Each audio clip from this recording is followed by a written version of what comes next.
it's curriculum pick video time again. If you're new here, I'm Kaylee and I'm a homeschool mom to 2 kids. My son going into 8th, my daughter going into 6th. And I'm going to share with you today the picks for my 8th graders upcoming school year for 2022-2023. I don't quite have everything in yet to show you, but I have most of it here. I don't have our math yet, but we are planning to use Forrester Algebra 1, and a friend of mine is going to be selling me the textbook when they're done with it. So I'm waiting for that. And I just ordered a Bible curriculum. I just decided on that. That's my last pick. And I just ordered it and decided that we are going to try using the Christian Light Education Bible curriculum. Now, instead of choosing grade 8, I did choose grade 5 so that we could start at the beginning of the Old Testament, and I can do it with both of my students together as opposed to just them doing it individually.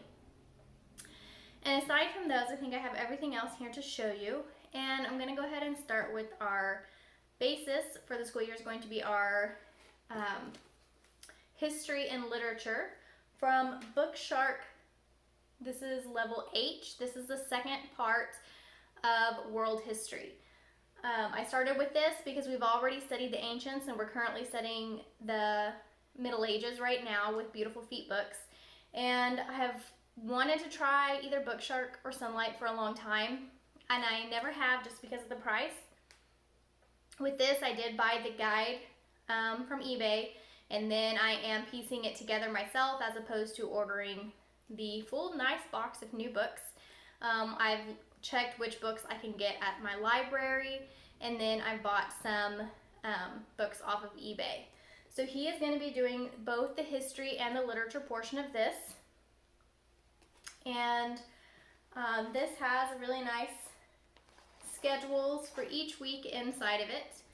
And then it has discussion questions in this guide to ask your kids after you've done the reading. It has a section of books that are read alouds, and then for history, and then he will have some books on his own that he will read for his literature.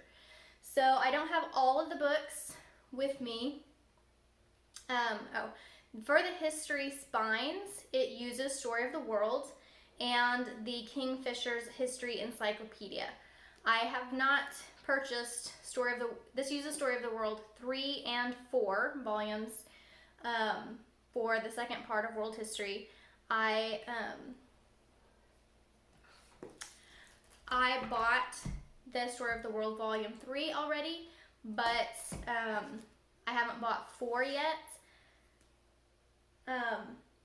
I ordered this as a kit that came with the activity guide and the test booklet. This is the test booklet,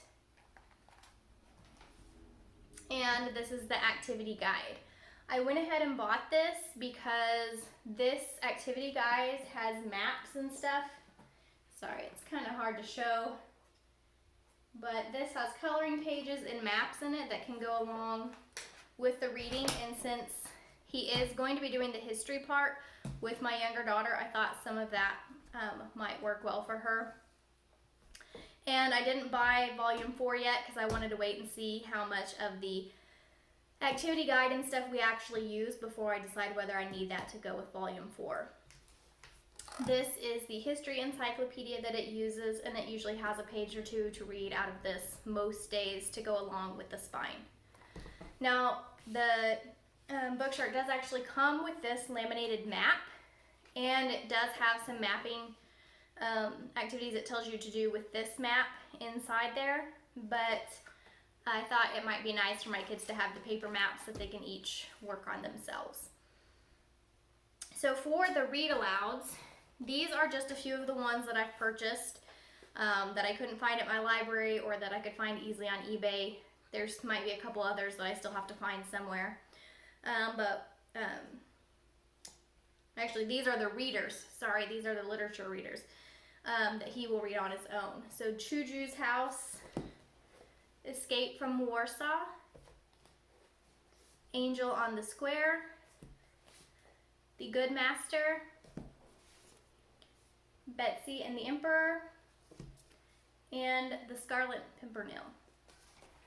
And then for the read alouds that go along with the history portion, we have The Breadwinner, The Year of Impossible Goodbyes, Homeless Bird, Banner in the Sky, Only the Names Remain, The Arrow Over the Door, and Master Cornhill. Now again, these aren't all of the books listed in the curriculum, just the ones that I've already purchased through eBay and that I couldn't get at my local library.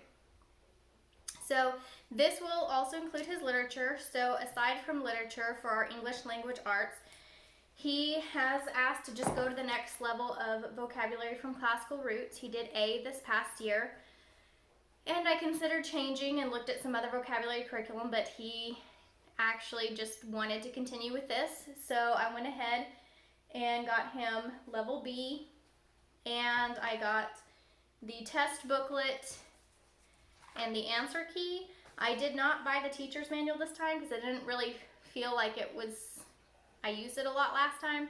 I wish that the teacher's manual had the words and the definitions in it, because I always had to borrow his book to discuss with him the words and the definitions. So the teacher's manual would be much more helpful if it actually had kind of examples of the student pages inside of it, but it didn't have that. It just had more like some ideas for activities like in a classroom or something, but we didn't do those very often. So this he can just work out of and do it mostly independently. So for grammar, we are going to be going back to Fix-It Grammar. So this is the student book and the teacher's manual. And honestly, I actually had the Fix-It Grammar Level 2 Robin Hood book that I had purchased for him, used from somebody last year that we didn't use this year. And so I was going to use that, but after I watched the video showing the differences between the new release, this is the new edition of Fix-It Grammar, I just had to go out and buy the new edition of this because I think that the kids will like this so much better, because on the pages, it now has the sentences on separate pages. It used to have all 4 sentences for the week on one page, but this includes what they need to label in each sentence. If you haven't done Fix-It Grammar before, they add things each week to label the sentences, whether they're labeling nouns and verbs and adjectives and conjunctions and things like that, and each week they add something new. And the new version has how many of each thing they have to mark. So I think this will help them really be able to take their time and make sure they're marking everything instead of just rushing through it and marking what they can and just being done and then not catching everything. And it also has a place for them to rewrite the sentence correctly here. So that's what we're using for grammar. And I let him pick actually between levels 3 and level 4, which was Robin Hood, and the other one was it's like a Jungle Book related one. I can't remember what it's called. But he wanted to do Robin Hood. So that's the one we're working on. And for writing, I got Jump In Middle School Composition.